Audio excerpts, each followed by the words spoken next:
The second reading of the morning is found in the Gospel of Matthew, chapter 2, verses 13 through 23. This is found on page 2 of the New Testament portion of the Pew Bible. Now after they'd left, an angel of the Lord appeared to Joseph in a dream and said, "Get up, take the child and his mother, and flee to Egypt, and remain there until I tell you. For Herod is about to search for the child to destroy him." Then Joseph got up, took the child and his mother by night, and went to Egypt, and remained there until the death of Herod. This was to fulfill what had been spoken by the Lord through the prophet, "Out of Egypt I have called my son." When Herod saw that he'd been tricked by the wise men, he was infuriated, and he sent and killed all the children in and around Bethlehem who were 2 years old or under, according to the time that he'd learned from the wise man. Then was fulfilled what had been spoken through the prophet Jeremiah. A voice was heard in Ramah, wailing and loud lamentation, Rachel weeping for her children. She refused to be consoled because they are no more. When Herod died, an angel of the Lord suddenly appeared in a dream to Joseph in Egypt and said, "Get up, take the child and his mother, and go to the land of Israel, for those who were seeking his child's life are dead." Then Joseph got up, took the child and his mother, and went to the land of Israel. But when he heard that Archelaus was ruling over Judea in place of his father Herod, he was afraid to go there. And after being warned in a dream, he went away to the district of Galilee. There he made his home in a town called Nazareth, so that what had been spoken through the prophets might be fulfilled. He will be called a Nazarene. The word of the Lord. On the first day of Christmas, my true love gave to me a dry brown Christmas tree. On the second day of Christmas, my true love gave to me 2 missing parts and a dry brown Christmas tree. On the third day of Christmas, my true love gave to me 3 crying babies, 2 missing parts and a dry brown Christmas tree. On the fourth day of Christmas, my true love gave to me 4 credit cards, 3 crying babies, 2 missing parts, and a dry brown Christmas tree. On the fifth day of Christmas, my true love gave to me 5 extra pounds, 4 credit cards, 3 crying babies, 2 missing parts, and a dry brown Christmas tree. On the sixth day of Christmas, my true love gave to me 6 crazy in-laws, 5 extra pounds, 4 credit cards, 3 crying babies, 2 missing parts, and a dry brown Christmas tree. On the seventh day of Christmas, my true love gave to me 7 Christmas parties, 6 crazy in-laws, 5 extra pounds, 4 credit cards, 3 crying babies, 2 missing parts, and a dry brown Christmas tree. On the 8th day of Christmas, my true love gave to me 8 bags are missing, 7 Christmas parties, 6 crazy in-laws, 5 extra pounds, 4 credit cards, 3 crying babies, 2 missing parts, and a dry brown Christmas tree. On the 9th day of Christmas, my true love gave to me 9 broken presents, 8 bags are missing, 7 Christmas parties, 6 crazy in-laws, 5 extra pounds, 4 credit cards, 3 crying babies, 2 missing parts, and a dry brown Christmas tree. On the 10th day of Christmas, my true love gave to me 10 cars are honking, 9 broken presents, 8 bags are missing, 7 Christmas parties, 6 crazy in-laws, 5 extra pounds, 4 credit cards, 3 crying babies, 2 missing parts, and a dry brown Christmas tree. On the 11th day of Christmas, my true love gave to me 11 shoppers fighting, 10 cars are honking, 9 broken presents, 8 bags are missing, missing. 7, Christmas party. 6, crazy in-laws. 5 extra pounds. 4, credit cards. 3, crying babies. 2, missing parts. And a dry brown Christmas tree. On the 12th day of Christmas, my true love gave to me 12 dozen cookies, 11 shoppers, 5 and 10 cars, a honking, 9 broken presents, 8 bags are missing, 7 Christmas party, 6 crazy in-laws, 5 extra pounds, 4 credit cards, 3 crying babies, 2 missing parts, and a bright brown Christmas tree.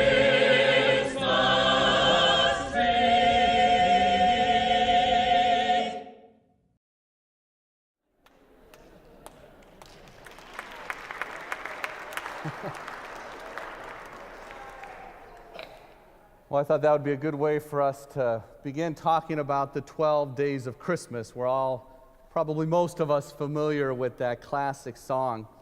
For those of you here this morning with more of an economic, mathematical bent, wanted to share with you something that PNC Bank put together for some of those 12 days of Christmas gifts. Have you ever wondered what today's cost would be for what one's true love would give to thee for those 12 days? So here it is. PNC Bank does this every year. A partridge, $25. That's what it would cost in 2015. A pear tree, $189. 2 turtle doves, $290. 3 French hens, $182. 4 calling birds, these are canaries, $600. 5 gold rings, $750. 6 geese a lane, $360. 7 swans a swimming. This is the most expensive, $13,125. 8 maids a milking, $58. 9 ladies dancing. 9 ladies dancing. This is per performance, is $7,553. 10 lords a leaping per performance, $5,509. 11 pipers piping, $2,635. And 12 drummers drumming, $2,855. So the total cost for the gifts for the 12 days of Christmas for 2015 is $34,131. Now, as you leave today, if you're interested, I have that on a piece of paper you can pick up if you want to take that, so you can start planning for next Christmas. Now, that's the economic, the mathematical viewpoint. They look at the old song in terms of dollars and cents. Most likely, most of us look at that old song as just maybe a fun holiday song we sing. Actually, in the past, others have looked at it a bit more profoundly, because this seemingly harmless song has a deep Christian secret. The 12 Days of Christmas was actually written, they think, in the 16th century by a couple of Jesuit priests who were playing a dangerous game. The same as with areas of our own world today. Back in the 16th century, Christian persecution happened. And these Jesuits were concerned about instilling the faith in the next generation when they could not publicly talk about their faith. As a matter of fact, if they were caught talking about their faith in public, it was punishable by imprisonment. And so as the Catholic religion was forced underground, these Jesuits came up with a way to teach the outline of the faith in a code. And you could say they came up, you could call it a catechism, you could call it Christian instruction, you could call it a secret code, but whatever it is, the code, the catechism, the outline of the faith is the 12 days of Christmas. That's what they used. The true love mentioned in the song is not some earthly person, it refers to God. The me it talks about in the song who receives the presents refers to every Christian who is part of the Christian faith. Each of the days represents some aspect of the Christian faith that was important for them to learn. So I thought it'd be kind of fun this morning to look at that a little more closely. So first, let's go through those 12 days. But first, why 12? Why 12 days? Well, the 12 days of Christmas was the nativity, or is the nativity celebration from Christmas Day to Epiphany.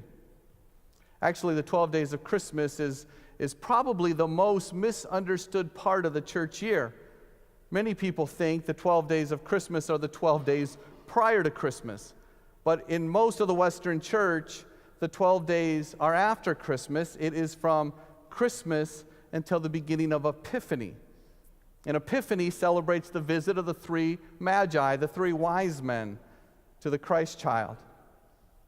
We'll be celebrating that on January 6th, 12 days after Christmas. Okay, so the meanings. The first day of Christmas, my true love gives to me a partridge and a pear tree. The partridge and a pear tree is Jesus the Christ. In the song, Christ is symbolically presented as a mother partridge that protects her helpless nestlings. Recalling the expression of Christ's sadness over the fate of Jerusalem. Remember in Luke 13, Jesus said, "Jerusalem, Jerusalem, how often would I have sheltered you under my wing as a hen does her chicks, but you would not have it so." The second day of Christmas, my true love gave to me 2 turtle doves. That's the Old and New Testaments. These Jesuit priests wanted these young people to begin learning about the Bible, knowing the Bible is broken up into 2 parts. The third day of Christmas, my true love gave to me 3 French hens, the 3 theological virtues found in 1 Corinthians 13, faith, hope, and love. The fourth day of Christmas, my true love gave to me 4 calling birds, the 4 Gospels. So when the priests were talking about 4 calling birds, they were talking about the Gospels, Matthew, Mark, Luke, and John. The 5th day of Christmas, my true love gave to me 5 gold rings. The first 5 books of the Old Testament, known as the Torah or the Pentateuch, Genesis, Exodus, Leviticus, Numbers, and Deuteronomy. The 6th day of Christmas, my true love gave to me 6 geese a-laying, the 6 days of creation they were supposed to learn. On the 7th day of Christmas, my true love gave to me 7 swans a-swimming, the 7 gifts of the Holy Spirit. Romans 12 tells us prophecy, ministry, teaching, exhortation, giving, leading, and compassion, the gifts of the Spirit. On the 8th day of Christmas, my true love gave to me 8 maids of milking. They were to learn the 8 Beatitudes. Blessed are the poor in spirit, those who mourn, the meek, those who hunger, the merciful, the pure in heart, the peacemakers, those who are persecuted for righteousness' sake. On the 9th day of Christmas, my true love gave to me 9 ladies dancing, the 9 fruits of the Holy Spirit: love, joy, peace, patience, kindness, goodness, faithfulness, gentleness, and self-control. On the 10th day of Christmas, my true love gave to me 10 lords of leaping. It was the 10 commandments. You shall have no other gods before me. Do not make an idol. Do not take God's name in vain. Remember the Sabbath day, and so on. On the 11th day of Christmas, my true love gave to me 11 pipers piping. Those were the 11 faithful disciples: Simon Peter and Andrew and James and John and Philip and Bartholomew and Matthew and Thomas and James the son of Alphaeus and Simon the Zealot, Judas the son of James. But the list did not include the 12th disciple, Judas Iscariot, who betrayed Jesus. On the 12th day of Christmas, my true love gave to me 12 drummers drumming. That was the 12 beliefs outlined in the Apostles' Creed. The 12 points of that famous doctrine: I believe in God the Father Almighty, creator of heaven and earth. I believe in Jesus Christ, who was conceived by the Holy Spirit, and so on. That's the background to the 12 days of Christmas. Now, however, for full disclosure, they just questioned the historical accuracy of its origin. Some have tried to debunk this as a urban myth, that it's just a silly song someone came up with years ago. But actually, there's some hard evidence out there to say that these church historians, especially these Catholic priests, would tell you that it is true that Jesuit priests in the 16th century used this as a way to teach the faith to young people and even adults. And I think to all of us here, even today in 2015, what a great way to remind us of what we believe.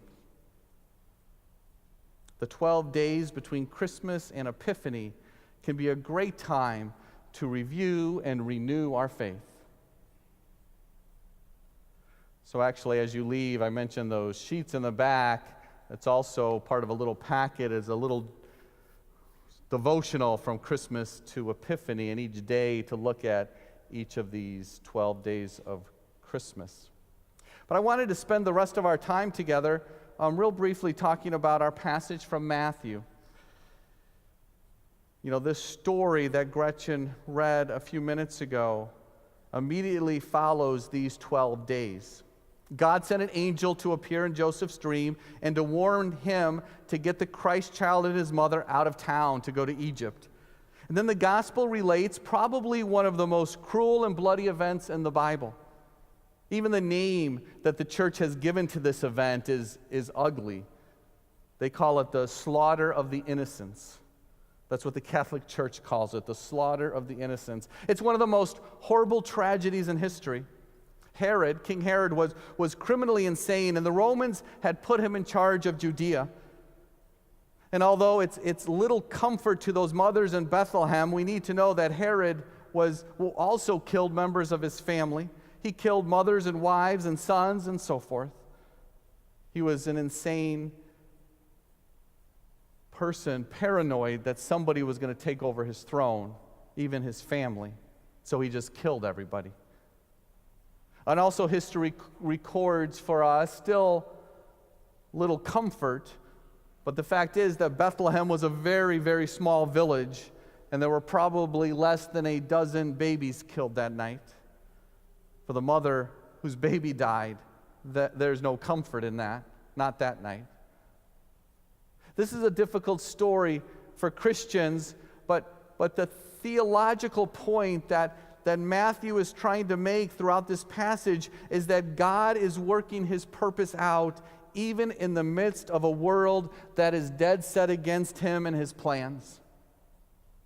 Jesus was born in a time and culture when ordinary life was cheap, and when great rulers just carried out their plans with no regard for how it'll affect the lives of ordinary people. Actually, we see that over and over again in the Bible, that God works out his plans no matter what is happening in the world. Case in point, if you were here Christmas Eve, we read the Christmas story. Jesus arrives in Bethlehem as a result of the decision by the Roman emperor to order a census that would require everyone to travel back to their ancestral towns. And yet Luke sees God at work here. Jesus' family lived in Nazareth, but as a result of the census, they had to return to Bethlehem. And the old prophecies about the birth of the Messiah was fulfilled. God is always working out his purpose, using human history, even redeeming human history.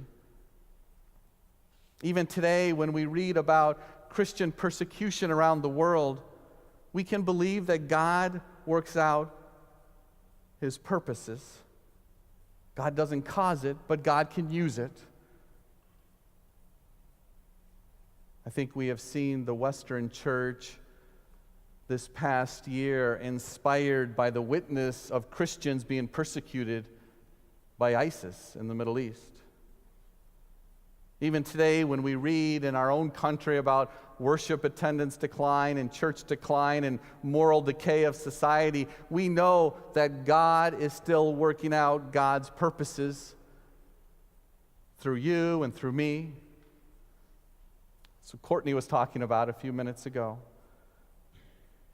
We might not see it now, but years from now, as history looks back, we will see God working through all of it. Not causing it, but working through it.